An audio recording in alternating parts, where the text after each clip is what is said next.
Hai harkshama harkafune daawwattootaa fi kabajamtoota Leensaa Mul'unaa Faamilii jirtu nagaa keessanii anis nagaa kooti galata waaqayyoo inni nagaa keenya ta'e eebbifamu galanni isaaf haa ta'u waaqa keenyaaf galanni haa ta'u yeroo hundumaa kan nu eegee nu tiksee qilleensa bareedaa aduu bareedaa waan nu barbaachisu hundumaa nuuf guutee nu eegee tiksee nu jiraachisuuf galanni haa ta'u jedha. Channel kanaaf haaraa warri taatan subscribe gochuun gara maatii keenyaatti makamaa isiniin jenna daawwattoota keenya guyyaarraa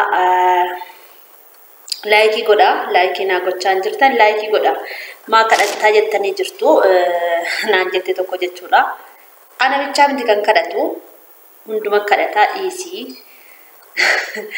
injedha jechuudha daawwattoota keenya guyyaarraa waan tokko qabadhee isin dhufe jechuudha maayinni innisi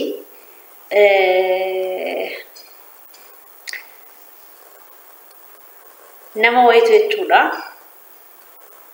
kennaa ajaa'ibaa naaf kenne jechuudha kennaa ajaa'ibaa naaf kenne Dubaay irraa jechuudha dhugaa ani in eegnesi iyyaannesi kennaan kun jechuudha kennaa irraanfatamuu qabus miti kennaa gatamuu qabus miti kennaa baay'ee tokko jaalladhu obboleettiin kun kennaa baay'ee tokko garaashirraa naa kennite jechuudha barana akkuma beektan kaargoon naaf ergamee jira kaargoon dhaqee fuudhaa isiniin jechaan ture jechuudha kaargoo sana alan itti waraabtu rakkisaa ta'e jechuudha waraabuu hin dandeenye jechuudha yeroo dhaqee fuudhu kennaa sana keessatti otoon hin yaadiin otoon hin karoorsiin otoon hin beekiin waan guddaa tokko naaf laatte jechuudha wanta guddaa sin agarsiisa waan guddaa tokko naaf laatte jechuudha dhugaadha ani kennaa kana shirraa sin eegne iyyaannes jechuudha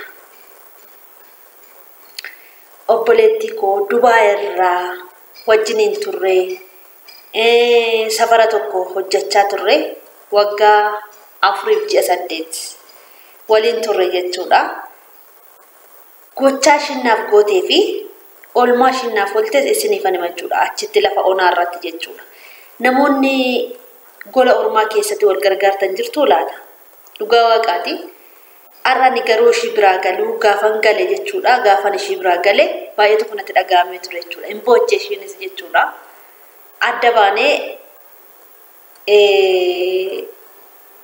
turran seene baay'ee tulfaatee ture ishiitti ani garuu maatii biratti hin galaa biyya kootiin galaa gammachuun qaban ture ishiin garuu baay'ee tokko boochee baay'ee tokko torbee tokko guutuu bo'aa turte jechuudha sababni nan biraa galuufi jechuudha achitti waan waliin dabarsine isinitti nima ammas immoo waan ishiin naa gochaa jirtu goddanyaa kanaa waan isiniifaa kennu dhugaa hiriyaa akkasii waan isiniifaa kennu dhoksee kaayee isiniifaa kennu isinis immoo yeroo namni tokko hiriyaa gaariidha hiriyaa bayeettiidha hiriyaa taatuudha hiriyaa boruu rakkina koo fi gadda koo faana gammachuu koo faana dhaabbattuudha jettanii yaaddan hiriyaa sana gargaaruu qabdu gargaarsa nama sanarraa eeguu bichaa toon ta'e gargaarsa isinis gargaaruu qabdu jechuudha yeroon calqaba mana bitadhu yookiin lafa kana bitadhu jechuudha dhugaadha dhaqee ji'a muraasa keessatti jechuudha seenaa waan ishiin gootan isiniif himaa jechuudha isin gootuu laakana amma eessatti wal arginaa ijoollee yeroo ishiin eegduun arga jechuudha akkuma dhaqeen jechuudha hiriyaa koo kana na daawwatti yeroo baay'ee walii daawwallaa walitti taasifna amma irraatti wajjin jirra jechuudha fageenyi nama daangessu hiriyaa ta'uudhaaf jaalalli jechuudha wal jaalachuudhaaf fageenyi nama daangessu ishiin mucaa bushooftuuti ani mucaa ambooti jechuudha laala ishiin mucaa bushooftuuti bishii bushooftu ani immoo hamboodha jechuudha biyya tokko ta'anii fi miti hiriyaa kan ta'an jechuudha amma yeroo lafa bitadhu maqaashii waame dhiisii naan jettee jirte waan rakkoo hin qabu video irrattis ba'uun barbaaddu of mul'isuus hin barbaaddu gochaa gootes immoo gaarummaan baasuun barbaaddu wanti baasuun barbaaddu jechuudha. Goddanyaan koo kun hiriyaan koo kun jechuudha. Yeroo lafa bitadhu mindaa ji'a 3 naaf laatte jechuudha. Eenyummaa koo hin beektu maalummaa koo hin beektu eenyu akkan ta'e hin beektu eessa akka dhufe hin beektu mee birri naa liqeessii jedheen akkuma qaldiitti ittaasa jechuudha. Lafti kun argameetu jechuudha. Achiin amman barbaaddaa mindaan kun harka jiraa naan jette. An dhugaan seenee akka qaldiittiin otuma wala arrabsinee qabannu bishaan daakaa jirra. Anis ijoollee daa'iman eegaa ishiinis ijoollee daa'ima eegdi bishaan daakuu dandeenya nu eeyyamu jechuudha warri mana keessaa jechuudha warri nu hojjechiisanii jechuudha. Achiin amman barbaaddee naan jette mindaan koo taa'eema jira waan ta'eef rakkoo hin qabu akka mucaa qabuun beetti akka mana qabuun beetti akka lafa bitachuu barbaadus immoo itti nima yeroo baay'ee hin beetti jechuudha. Achiin amman barbaaddannaan mee mindaa ji'a 3 naa kenni diraamaa meeqadha yeroo sana akka salphaatti jijjiirama naa kennite fudhadhu naan jette. Meeqa barbaaddannaan kanum jaalamaan kan ji'a 3 akka jiratte sayyuu dabarsitee ji'a 3 kan ji'a 3 naaf laatte jechuudha. Mindaa shi ji'a 3 naaf laatte jechuudha. Inna akkanaatti naa deebistaa inna akkasitti siin deebisaa jenneet walii galle jechuudha. Ji'a 3 kanatti naa deebistaa hangasitti fudhadhu rakkoo hin qabu anumaatti iyyuu hin godhu jette. Eshi jedhee fudhadhe ji'a 3 gaafan guutuu walitti qabeen deebiseefi jechuudha. Achiin dhugaadha mucaan sun jechuudha. Eenyummaa koo hin beektu maalummaa koo hin beektu Oromoo ta'uu keenya qofaaf fuutee naa laattee jechuudha. Oromoo afaan Oromoo haasa'uu koo qofa beektiidhaa fi amala koo garuu amma tokko hubachaa dhufteetti annan kolfaanan taphadhaa daba hin qabu garaan koo dhugaasa dhugaati daba hin qabu jechuudha. Nan gorsannaan argees jechuudha. Ijoollee kanatti dhiyaatti Facebook irratti ijoollee ta'aasofti nan gorsachuudha. Akka nama tokkottis waa'ee mana argeera waan ta'eef nan gorsan ture jechuudha. Fuutee naa laatte jechuudha. Oolmaa keetiif baay'ee tokko si gabaja baay'ee tokko si jaalladha. Hiriyaa koo ishee dhugaa.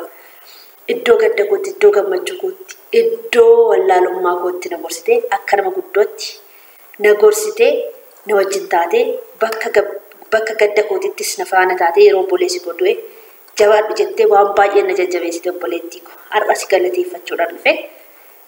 Baran ammoo kaargoon ergee naan jette leensaa dhaqee fuudhi maqaa keenya ergeette kaargoo ergite jechuudha. Kaargoo sana eessan kaa'ee viidiyoo isaa sinif waraaba yaadeyyuu waraabuuf naaf hin taane. Kaargoo sana fidee eessan kaa'ee manoo koon kaa'ee jechuudha. Suuqiidhaan kaa'eyyuu jechuudha. Kaargoon sun edaa anaaf ergite jechuudha. Dhugaadha. Kafana daa'imaa kafana baay'ee naa ergite jechuudha. Ani yaanne jechuudha. Amma barana innaan uffatan bita jedhee gabaa bahee viidiyoo irratti mul'isu leensaa oo mee kaargoo sana banii kaargoon sun meesii fi naan jette. Abeet namatti na waame.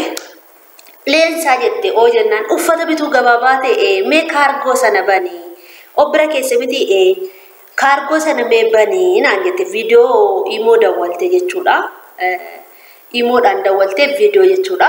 Viidiyoo keetti dhaabbadhuuti naan jette. Kaargoo sana banii naan jette. Lakkan kaargoo kee hin banuu ammatti dhuftutti hin banamuu jedheen dide jechuudha. Leensaa oo ani ofii kootii miti mee hundisaa isumaaf hin ergee rakkoo hin qabu banii naan jette. Wanti ishiin keessatti hin ergine hin jiru. Wanti ishiin hin ergine jechuudha. Annatti fakkaanne jechuudha. Anaaf ergiteen seene ishiidhaaf hin se'e. Achiin kaargoo sana yoo banuu jechuudha uffanni daa'imaa keessa guutee jechuudha.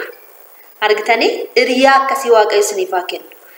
Kaargoo sana yoo viidiyoo isaa waraabee isiniif gadhiisa. Yeroo sana annan narrifadhe jechuudha. Uffata maaf bittaa uffanni meechi keessa guutee uffanni daa'imaa ani sumaaf hin ergee ofii kootii fi miti jette kaargoo kaartoona 2 naa ergite jechuudha. Inna ani hiriyaa akkasiin qaban seene akkattis na jaallatte akkattis naaf yaadde seene dhugaadha. Baay'ee tokko rifadhe jechuudha. Mulunaanuu rifate jechuudha. Edaa sun nu ergite birriitti kanfaltee ofuma ishiitiif jedhe birrii si ergiteetti ijoollee. Isuma nuuf ergite isuma naaf ergite birriilleetti kanfaltee akkam fuudhu na goote jechuudha. argitanii narrifadhe jechuudha.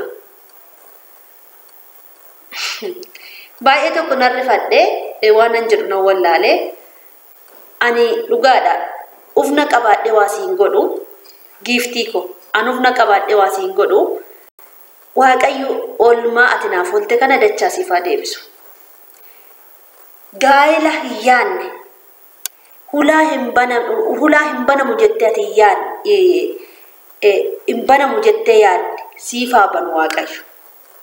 Ulaan addaa siif haa banamu. Gaa'ela addaa siif haa kennamu. Gaa'ela mana keetiif yaadu, gaa'ela siif yaadu, gaa'ela dhala keetiif yaadu, gaa'ela milkaa, gaa'ela uffayetteetti boqottee jiraattu siif haa kennu Waaqayyo. Dhugaa ati nama addaati giiftii koo. Baay'ee si kabajaa, baay'ee si jaalladha. Ati nama addaati. Kana naaf goote jechuudha. Baay'ee tokko rifadhe hiriyaan akkatti namaa gootu ani hin beeku har'a jirti jedhee yaadu. Dhugaadha hiriyaan akkatti namaa gootu har'a jirti jedhee yaadu ani.